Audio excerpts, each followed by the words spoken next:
오늘은 이사 변론 증거 68번째 시간입니다. 오늘은 이사 63장을 통하여 진노의 날에 버림당한 자의 형편이라는 것을 변론해 보도록 하겠습니다. 본장은 62장과 같이 택한 자에게 강하게 역사하여 새 시대를 이루지만은 성령을 근심케 하는 자는 버림을 받게 된다 이 말입니다. 이 시대적인 전환기에는 성령을 근심케 하면 멸망이 오는 겁니다. 알파적인 역사는 언제가 되겠습니까? 예수님이 이 땅에 오셔서 율법 시대를 끝나고 은혜 시대로 구원의 시대로 이룰 때 예수님을 그대로 영접했습니까? 안 했습니까? 하나님을 가장 잘 믿는 바리새인과 사두개인들은 예수님을 구세주로 영접하지 않았거든요. 이것은 시대적인 변환될 때는 성령 앞에 순종하여 이게 바르게 깨닫는 것이 아주 중요하고 그 길이 살 길이라는 것을 알려주는 겁니다. 그래서 10절에 보면 그 주의 성령을 근심케 하는 자들은 그가 돌이켜 그들이 대적이 되어 친히 그들을 치신다 그랬거든요. 이건 왜 그러느냐? 하나님은 성령으로서만 역사하는데 성령으로 시대적인 사명을 하게 하는데 많은 자들은 성령을 대적하게 한다. 이게 이 시대에 특별히 우리나라에 지금 적용되는 때가 된 겁니다. 많은 교단과 교파가 있다 할지라도 진리 앞에 성령의 역사하는 그런 단체가 있는 소용이 없는데 여러분들 속화되거나 또 양심이 바로 되지 않고 정직한 마음이 아닌 자들에게 성령 충만함을 하나님이 주시겠습니까? 안 주시겠습니까? 안 줍니다. 여러분들은 종교적으로 지금 많이 미혹받는 시대에 살고 있는데 진리대로 순종하여 성령 충만을 이루어야만 살 수 있다는 걸 알려줍니다. 1절부터 보시겠습니다. 에돔에서 오며 홍해를 잇고 보슬에서 오는 자가 누구뇨? 그 화려한 의복 큰 능력으로 걷는 자가 누구뇨? 그는 내니 의를 말하는 자요 구원하기에 능한 자니라. 어찌하여 내 의복이 붉었으며 내 옷이 포도즙들을 밟는 자 같으뇨? 만민 중에 나와 함께한 자가 없이 내가 홀로 포도즙을 밟았는데 내가 노함을 인하여 무리를 밟았고 분함을 인하여 짓밟았으므로 그들의 선혈이 내 옷에 띄어 내 의복을 더 더럽히니 이는 내 원수 갚는 날에 내 마음에 있고 내 구속할 해가 왔으나 내가 본즉 도와주는 자도 없고 붙드는 자도 없으므로 이상히 여겨 내 팔이 나를 구원하여 내 부은이 나를 붙들었습니다. 내가 노함을 인하여 만민을 밟았으며 내가 분함을 인하여 그들을 치게 하고 그들의 선열로 땅에 쏟아지게 하였느니라. 정한 때가 되면 하나님의 진노 심판이 내릴 수밖에 없는데 많은 자들은 그걸 깨닫지 못하고 대적하게 된다 이 말이죠. 근데 여기 보면 진노 심판에 옷을 붉은 옷으로 갖췄는데 이것은 주님의 옷이 피가 흐르는 심판의 옷이라 이렇게 표현을 한 겁니다. 그런데 여기서 책망하는 게 있죠. 하나님의 자녀가 되었는데 에돔에 대해서 붉은 옷을 입었다 이 말이죠. 이거 참 중요한 때입니다. 지금 믿는 자들이나 지금 한국의 상황을 보면 친중, 친북, 공산당을 엄청나게 좋아하거든요. 이것이 하나님 보시기에 붉은 옷을 입었다 이 말입니다. 심판주는 당연히 심판하기 때문에 피가 튀어서 붉은 옷이 되지만은 하나님을 믿는 자들까지 공산당이 되어서 붉은 옷을 입은 것은 다 멸망당한다 이 말입니다. 이거는 인간의 이론이 아닙니다. 하나님의 말씀이 그렇게 지금 증거하고 있는 겁니다. 그래서 하나님의 자녀가 이듬하되어 붉은 옷을 입은 자는 다 버림을 당한다. 하나님께서는 심판에 의해서 피 튀어 붉은 옷을 입었지만 하나님의 자녀가 에돔화되어 붉은 옷을 입으면 망한다는 것입니다. 그것이 요새 용궁협상자가 되는 겁니다.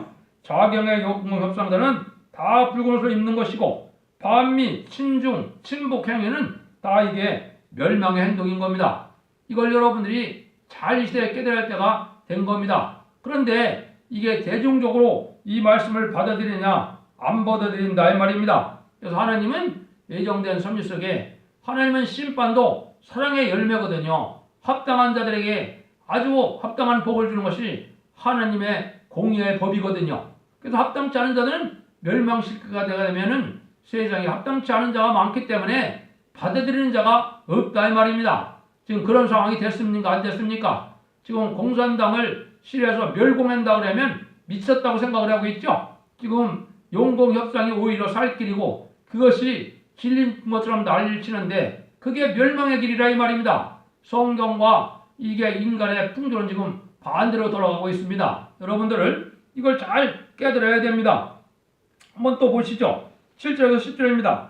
내가 여호와께서 우리에게 베푸신 모든 자비와 그 찬송을 말하며 그 긍휼을 따라 그 많은 자비를 따라 이스라엘의 집에 베푸신 큰 은총을 말하리라. 여호와께서 말씀하시되 그들은 실로 나의 백성이요 거짓을 행치하는 자느라 하시고 그들의 구원자 되사 그들의 모든 하늘에 동참하는 자가 앞에 사자로 그들을 구원하시며 그 사랑과 그 긍휼을 그들을 구속하시고 옛적 모든 날에 그들을 드시며 안으셨으나 그들이 반역하여 주의 성신을 근심케 하였으므로 그가 돌이켜 그들의 대적이 되사 친히 그들을 치셨더니 이와 같이 진노 날에 올 때 하나님의 은혜를 안이 받았다 하더라도 하나님의 백성으로 거짓을 행치 아니해야 되고 또 구원을 받았다 하면서도 말세 역사를 반대한 것은 이것은 반역자가 되기 때문에 성령을 근심케 하는 자다 이 말입니다. 이거는 아까도 말씀드린 것처럼 율법 시대 은혜 시대 넘어올 때도 많은 자들이 강팍해져서 하나님의 섭리를 깨닫지 못하고 예수님을 바알세불로 보고 마귀 역사로 봤거든요. 그럼 지금은 어떤 때냐? 은혜 시대가 끝나가고 곧 환란 시대로 들어가는 겁니다.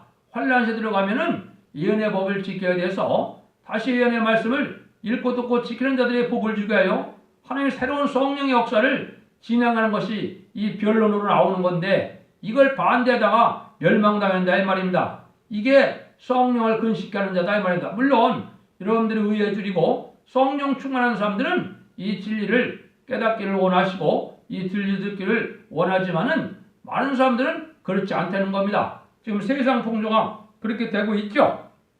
그래서 하나님께서 심판날에 가서 아무리 내 백성이고 거짓을 행치 않는 백성이라 하더라도 진실한 종이라도 성신 회방죄 걸리면 다 심판한다는 겁니다. 그래서 주님도 성령 회방죄는 내세까지도 사함을 받지 못한다고 그랬죠. 이건 하나님의 시대적인 사명을 전할 때 새긴 사명자에게 순종치 않으면 멸망이 온다는 겁니다. 그래서 역사적으로도 제가 이걸 시대적인 사명자를 말씀을 드렸죠. 사체 복음의 전에 노아에게 방주를 맡기면 방주에 탈지 않으면 죽게 되는 겁니다.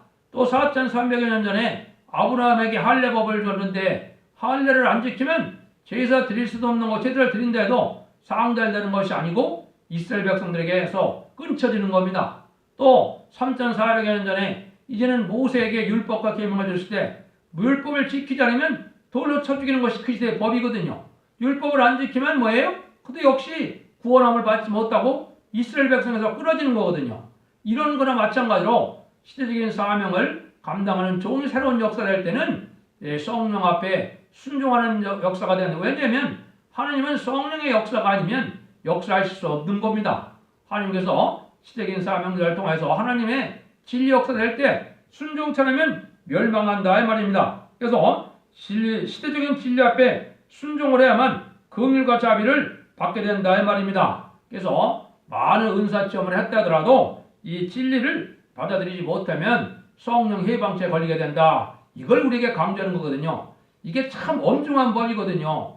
이게 참으로 이제 애통을 하는 날이 오느냐, 복받을 날이 오느냐 이럴 때이기 때문에 이게 참으로 전하기도 어려운 말씀이지만은 성경 본문이 그렇게 되어 있는 거 아닙니까? 그래서 여러분들이 이걸 잘 깨달을 때가 됐습니다. 이런 역사는 어떤 역사냐? 11절에서 14절입니다.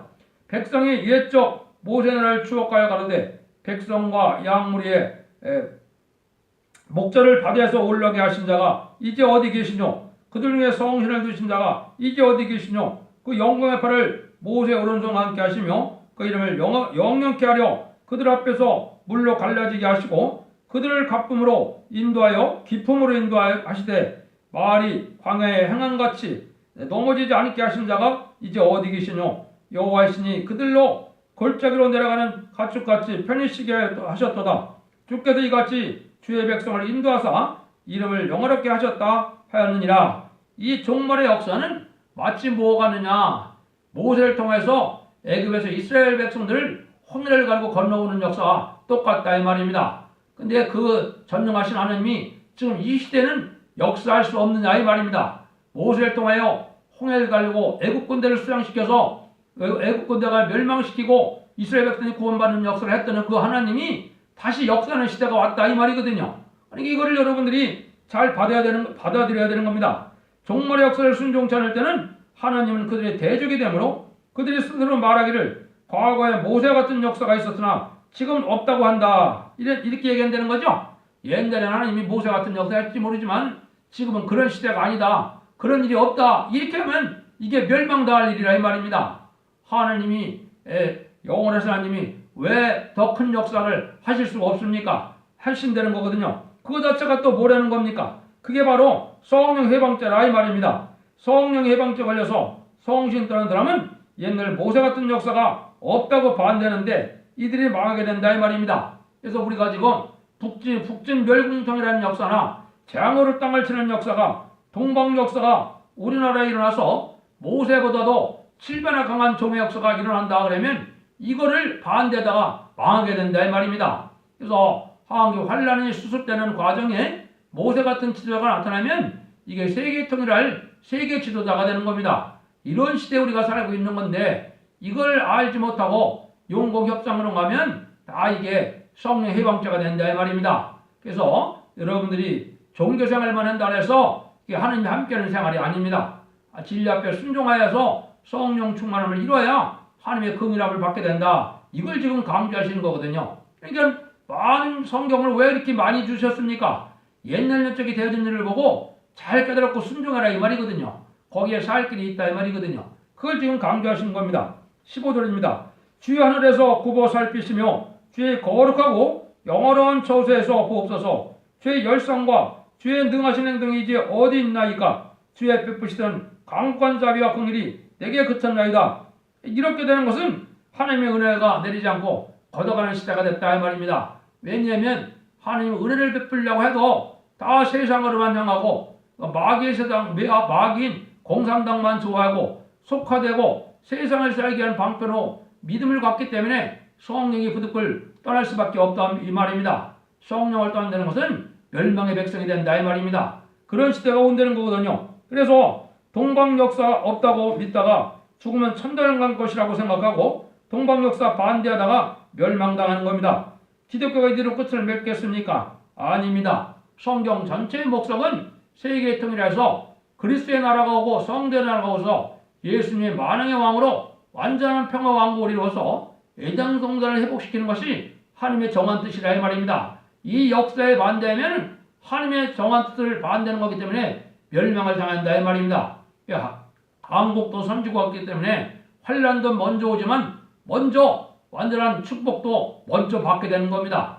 그래서 이것이 많은 세계적인 종들이 예언을 해서 유튜브에 많이 올리고 있는데 그 시대가 지금 눈앞에 온 겁니다. 하나님이 한국에 많은 고비를 겪겠지만은 하나님의 영광의 나라가 된다는 것이 하나님의 말씀이기 때문에 환란을 통해서 합당치 않은 자들이 멸망당하는 역사가 있을 것을 여기 강력하게 말씀을 하시는 겁니다. 16절 17절입니다. 주는 우리 아버지시라. 아브라함은 우리를 모르고 이스라엘은 우리를 인정치 아니할지라도 여호와의 주는 우리 아버지시라. 상한거부터 주의 이름을 우리의 구속자라 하셨거늘 어째여 여호와여 어째여 우리를 주의 길에서 떠나게 하시며 우리의 마음을 강팍게 하사 주를 경외치 않게 하시나이까. 오온건대 주의 종들 곧 주의 산업인 집파들을 의하사 돌아오시옵소서. 이거는 마음이 강팍해져 갖고 나는 아브라함도 모르고 이스라엘도 모르고 하나님을 믿는다 하면서 동방 역사를 반대하면 이렇게 마음이 강팍해진다. 은혜를 받고 못 받은 것은 마음 상태에 있는 거죠. 온유하고 겸손하고 부드럽고 감사하고 고맙게 여기는 이런 마음을 가지면 은혜를 받은 종인들이고 아무리 종교적으로 유명세를 탈 때 하더라도 마음이 강팍해지고 음란법에 사치 타락해지면 이건 은혜 받지 못한 증거거든요. 이런 일이 벌어진다 이 말입니다. 그래서 진리 앞에 온전히 깨달아서 성령 충만해야만 이 시대적인 진리의 말씀을 순종할 수 있는 마음이 생긴다 이 말입니다. 지금 또 잘 안 맺어지는 때가 되는데 그래서 여러분들이 선지서와 계시록을 많이 읽으시고 그걸 듣기를 원하고 알기를 원한다면 정한 때가 되면 믿게 되는 겁니다. 왜 그러냐면 지금은 선구적인 종들만 믿어지기 때문에 환란이 와서 합당한 자들은 믿어지는 역사가 오기 때문에 절대적인 보호 역사를 받게 되는 겁니다. 그래서 그리스도의 수치라는 것은 앞으로 뭐냐? 환란장이 올 때 천군 전사가 동원돼서 보호받지 못하면 이게 수치입니다. 이게 신앙의 정도가 아니고요. 아무리 자기네가 정통이라고 하더라도 이게 하나님의 보호 역사가 없으면 죽을 수밖에 없는 때가 환란 때입니다. 그래서 지금 참된 믿음을 갖기가 참으로 어려운 때인데 진리를 바로 순종하는 것만이 이게 바른 믿음이 되는 겁니다. 그래서 누차 강조하지만 이제는 예언의 말씀을 읽고 듣고 지키는 자들이 복을 받을 때가 온 겁니다. 이게 환란 시대고 이게 종말의 역사입니다. 예, 심판 때가 왔다 이 말입니다. 18절 19절입니다. 주의 거룩한 백성이 땅을 차지한 지 오래지 아니하여서 우리의 대적이 주의 성도를 유린하여 싸우며 우리는 주의 다짐을 받지 못한 자 같으며 주의 이름으로 칭을 받지 못한 자 같이 되었나이다. 이렇게 되는 것은 왜 그렇습니까? 하나님께서는 진리대로만 역사하는데 그 진리를 순종치 않음으로 그들은 다 대적에게 먹힘을 당하게 된다 이 말입니다. 말세 역사 대적하면 은혜 떠나가고 대적에게 짓밟히게 된다 이 말입니다. 성삼위 하나님은 진리 하나님, 진리의 예수님, 진리의 성령님이기 때문에 하나님은 구원의 섭리를 이루시되 진리대로만 역사하는데 진리를 대적하면 하나님 편에 될 수가 없다 이 말입니다. 하나님의 아버지 사랑이 많으시지만은 진리 앞에 순종치 않은 자를 사랑할 수는 없다 이 말입니다. 여러분들은 진리 앞에 순종하여 복받는 일이 되어야 될 때가 지금 왔다고 각성을 받아야 될 것입니다. 결론만 말씀드리고 마치도록 하겠습니다. 하나님께서 진노의 날에는 아무리 택한 자들이라도 다름질의 진리를 순종치 않을 때는 버리고 만다는 것을 가르쳐 준 겁니다. 이게 기계 중간중간의 역사거든요. 진리 앞에 순종하야만 복을 받게 되는데 심판의 기준이 되는 예언서 계시록대로 앞으로 심판이 오는데 그 진리의 변호를 순종치 않으면 아무리 기독교인을 하더라도 망하게 된다 이 말입니다. 이게 듣기 싫을 수도 있지만은 진리의 법은 엄중하게 진행되는 것입니다. 실질적인 진리를 잘 순종하여서 여러분들이 새시대 복도 누리고 재림을 영접해서 세세 왕권의 축복, 자선만대 축복을 누리는 복된 종들과 성도들이 되기를 예수님으로 간절히 축원드립니다.